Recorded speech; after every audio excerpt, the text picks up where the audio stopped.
ನಮಸ್ಕಾರ, ನೀವು ನೋಡ್ತಾ ಇದ್ದೀರಾ ನ್ಯೂಸ್ ಫಸ್ಟ್. ನಾನು ರಾಹುಲ್ ದಯಾನ್. ಕಾಡುಗಳು ನಾಡಾಗ್ತಾ ಇವೆ.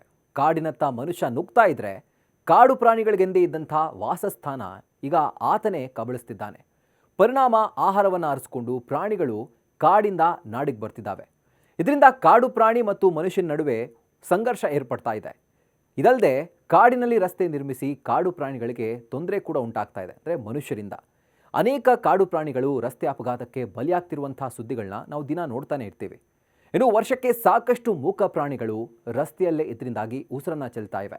ಆದರೆ ಈ ಸಮಸ್ಯೆಯನ್ನು ಬಗೆಹರಿಸೋಕೆ ಓವರ್ ಪಾಸ್ ಎಂಬ ಹೊಸ ಕಲ್ಪನೆಯನ್ನ ಭಾರತದಲ್ಲಿ ಇದೀಗ ಅಭಿವೃದ್ಧಿಪಡಿಸಲಾಗಿದೆ. ಅಚ್ಚರಿ ಸಂಗತಿ ಏನಪ್ಪಾ ಅಂತಂದರೆ, ಅರಣ್ಯ ಇಲಾಖೆ ಕರ್ನಾಟಕದ ಬೆಂಗಳೂರಿನ ರೂರಲ್ನಲ್ಲಿ ಮೊಟ್ಟ ಮೊದಲ ಬಾರಿಗೆ ಈ ರೀತಿಯಾಗಿ ಒಂದು ಓವರ್ ಪಾಸನ್ನು ನಿರ್ಮಾಣ ಮಾಡಬೇಕು ಅಂತ ಹೇಳಿ ಅದನ್ನು ನಿರ್ಮಾಣ ಕೂಡ ಮಾಡಿದೆ. ಹೌದು, ಕಾಡಾನೆಗಳಿಗಂತೆ ಬೆಂಗಳೂರು ಕನಕಪುರ ರಸ್ತೆಯಲ್ಲಿ ರಾಷ್ಟ್ರೀಯ ಹೆದ್ದಾರಿ 209ರಲ್ಲಿ ರೋರೆಚ್ ಮತ್ತು ದೇವಿಕಾರಾಣಿ ರೋರೆಚ್ ಎಸ್ಟೇಟ್ ಪಕ್ಕದಲ್ಲೇ ಒಂದು ಓವರ್ ಪಾಸ್ನ ನಿರ್ಮಾಣ ಮಾಡಲಾಗಿದೆ. 40 ಮೀಟರ್ ಅಗಲ ಇದೆ, ಜೊತೆಗೆ 40 ಮೀಟರ್ ಉದ್ದ ಇದೆ ಈ ಒಂದು ಓವರ್ ಪಾಸ್. ಹಾಗೂ ಸಾರ್ವಜನಿಕ ರಸ್ತೆಯ ಮೇಲ್ಭಾಗವಾಗಿ ಇದು ಹಾದು ಹೋಗುತ್ತೆ. ಅದಕ್ಕಾಗಿ ಇದರ ಹೆಸರು ಓವರ್ ಪಾಸ್ ಅಂತ ಇಡಲಾಗಿದೆ.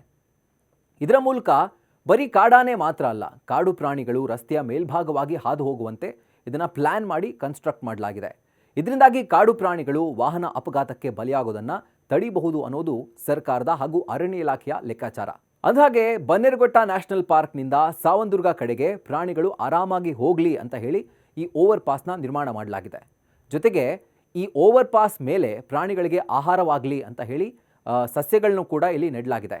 ಅಂದರೆ ಬಿದಿರಿರ್ಬೋದು, ಬೇರೆ ರೀತಿಯ ಒಂದು ಮರಗಳಿರ್ಬೋದು, ಅವನ್ನೆಲ್ಲ ನೆಟ್ಟು ಅವುಗಳಿಗೆ ಆಹಾರವಾಗಿರಲಿ ಅಂತ ಹೇಳಿ ಅದನ್ನು ಕೂಡ ಆ ಕೆಲಸವನ್ನು ಕೂಡ ನಮ್ಮ ಅರಣ್ಯ ಇಲಾಖೆ ಓವರ್ ಪಾಸ್ ಮೇಲೆ ಮಾಡಿದೆ. ಇದರ ಜೊತೆಗೆ ಪ್ರಾಣಿಗಳು ರಸ್ತೆಗೆ ಇಳಿಬಾರ್ದು ಅಂತ ಹೇಳಿ ಒಂದು ತಡೆಗೋಡೆಯನ್ನು ಕೂಡ ಅದರ ಅಕ್ಕಪಕ್ಕ ನಿರ್ಮಾಣ ಮಾಡಲಾಗಿದೆ. ಒಂದು ರೀತಿ ಈ ಥರ ಕಾಣಿಸುತ್ತೆ ನೋಡಿ.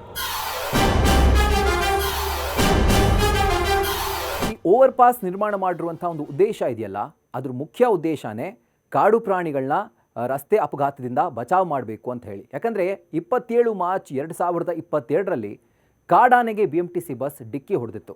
ಪರಿಣಾಮ ಆ ಕಾಡಾನೆ ಅಲ್ಲೇ ಸಾವನ್ನಪ್ಪಿತ್ತು. ಇಷ್ಟೇ ಅಲ್ಲದೆ ಈ ಜಾಗದಲ್ಲಿ ಚಿರತೆಗಳ ಓಡಾಟ ಕೂಡ ಹೆಚ್ಚಿದೆ.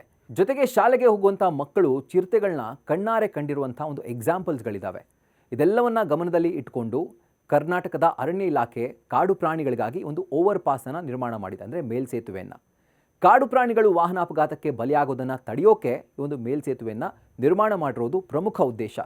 ಹಾಗೂ ಇದಕ್ಕಂತಾನೆ ಅತಿ ಎತ್ತರದ ಗೋಡೆಗಳನ್ನು ನಿರ್ಮಾಣ ಮಾಡಲಾಗಿದೆ. ಮಾತ್ರವಲ್ಲದೆ ವಾಹನಗಳ ಶಬ್ದ ಕೂಡ ಕೇಳಿಸಬಾರ್ದು ಪ್ರಾಣಿಗಳಿಗೆ ಅಂತ ಹೇಳಿ ಆ ಒಂದು ನಿಟ್ಟಿನಲ್ಲಿ ಇದನ್ನು ರಚನೆ ಮಾಡಲಾಗಿದೆ. ಒಟ್ಟಿನಲ್ಲಿ ಭೂಮಿ ಮೇಲೆ ಬದುಕೋಕೆ ಮನುಷ್ಯನಿಗೆ ಎಷ್ಟು ಹಕ್ಕಿದೆಯೋ ಅಷ್ಟೇ ಹಕ್ಕು ಪ್ರಾಣಿಗಳು ಕೂಡ ಇದೆ. ಅದರ ಉಳಿವಿಗಾಗಿ ಎಲಿಫೆಂಟ್ ಓವರ್ ಪಾಸನ್ನು ನಿರ್ಮಾಣ ಮಾಡಿರೋದು ಒಂದು ರೀತಿ ಅದಕ್ಕೆ ಎಕ್ಸಾಂಪಲ್ ಆಗಿದೆ ಹಾಗೂ ಉತ್ತಮ ಕಾರ್ಯವಾಗಿದೆ. ಈಗಾಗಲೇ ಒಡಿಶಾದಲ್ಲಿ ಹಾಗೂ ಅನೇಕ ಭಾಗಗಳಲ್ಲಿ ನಮ್ಮ ದೇಶದಲ್ಲಿ ಈ ಓವರ್ ಪಾಸ್ ಕಾರ್ಯರೂಪಕ್ಕೆ ಬಂದಿದೆ, ಅಂದರೆ ಚಾಲ್ತಿಯಲ್ಲಿದೆ. ಇದೀಗ ಕರ್ನಾಟಕದಲ್ಲೂ ಕೂಡ ಮೊಟ್ಟ ಮೊದಲ ಬಾರಿಗೆ, ಅಂದರೆ ನಮ್ಮ ಬೆಂಗಳೂರಿನ ರೂರಲ್ನಲ್ಲಿ ಈ ಒಂದು ಓವರ್ ಪಾಸ್ ನಿರ್ಮಾಣವಾಗಿರೋದು. ಇದಕ್ಕಾಗಿ ನಾವು ಅರಣ್ಯ ಇಲಾಖೆಗೆ ಒಂದು ದೊಡ್ಡ ಸಲ್ಯೂಟನ್ನು ಹೇಳಲೇಬೇಕು.